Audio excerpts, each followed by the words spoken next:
Hello and Happy New Year. This is the December 2016 jobs report from the Stuysquare Consultancy. This is our standard monthly chart. If you're not familiar with it, I'll walk you through it briefly. We show jobs created by their sector occupation, going from utilities all the way down to leisure and hospitality services here. This left axis is the weekly wages of employees in each of these sector occupations, the average weekly wages. This right axis is the jobs created in the thousands. We show the prior month, which is November, the month just ended, which was December, and the weekly wages for each of the jobs. And then we start with jobs at the highest wage, which are in the utility sector, and then move down to the lowest wage, which is the leisure and hospitality sector. The December jobs report was not particularly great. It came in at 156,000 jobs. We were not overly impressed. The trouble with this particular jobs report was that we were 3 weeks into the election of a president who is said to be business friendly and commerce friendly, and yet we had a mediocre jobs report 3 weeks after he was elected, or starting 3 weeks after he was elected. So nothing terribly great to write home about, I'm afraid. Hopefully things will pick up after January 20th and he's sworn in. As you can see, there was nil jobs creation, 200 jobs in utilities. There was jobs losses in mining and logging, and in information technology. Financial activities had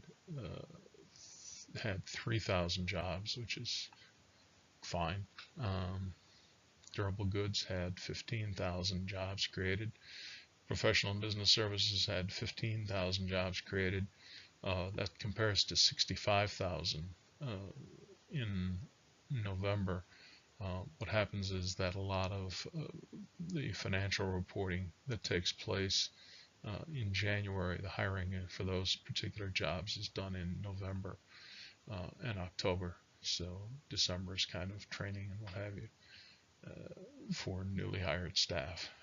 In construction, we lost jobs in manufacturing and in non-durable goods manufacturing. These are actually the same sector, but they're broken out into two pieces.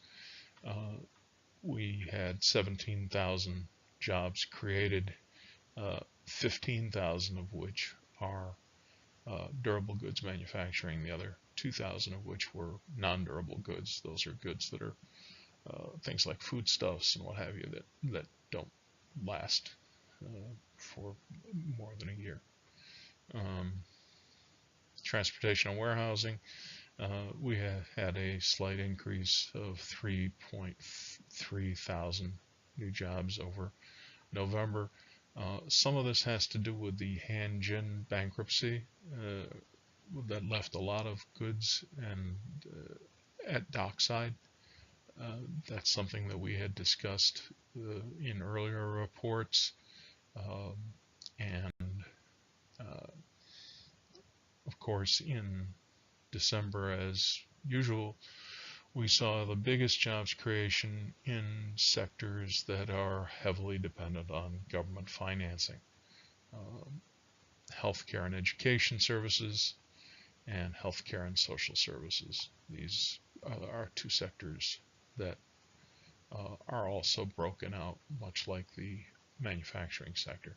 So 70,000 jobs in the sector, 63,000 were healthcare and social assistance.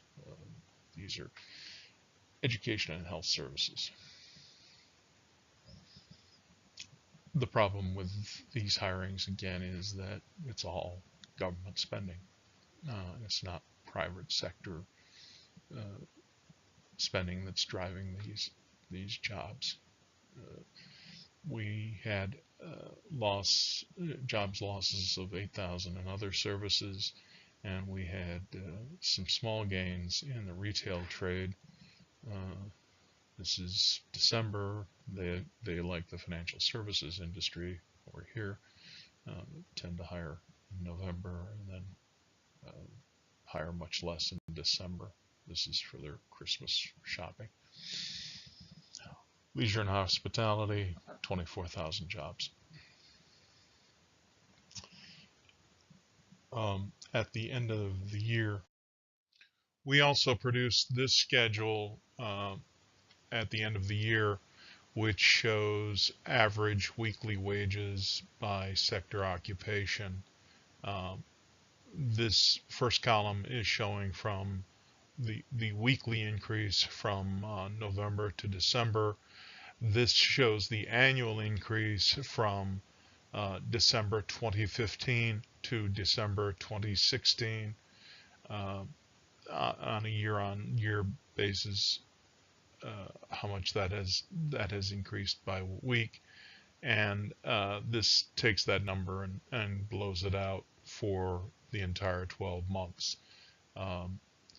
Here you can see the annual wage for 2015, the average annual wage for 2016, and you can see the nominal increase and also the nominal percentage increase for each of those sector occupations.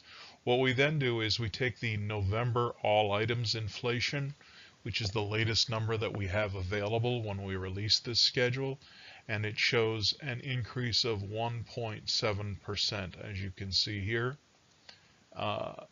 And we take that 1.7%, gross up the 2015 wages by that percentage, and then determine whether or not there's an actual real increase in purchasing power. And as you can see, in some of the sector occupations, for example, in construction, there was a decrease in actual purchasing power because of inflation exceeded the rate of wage increase.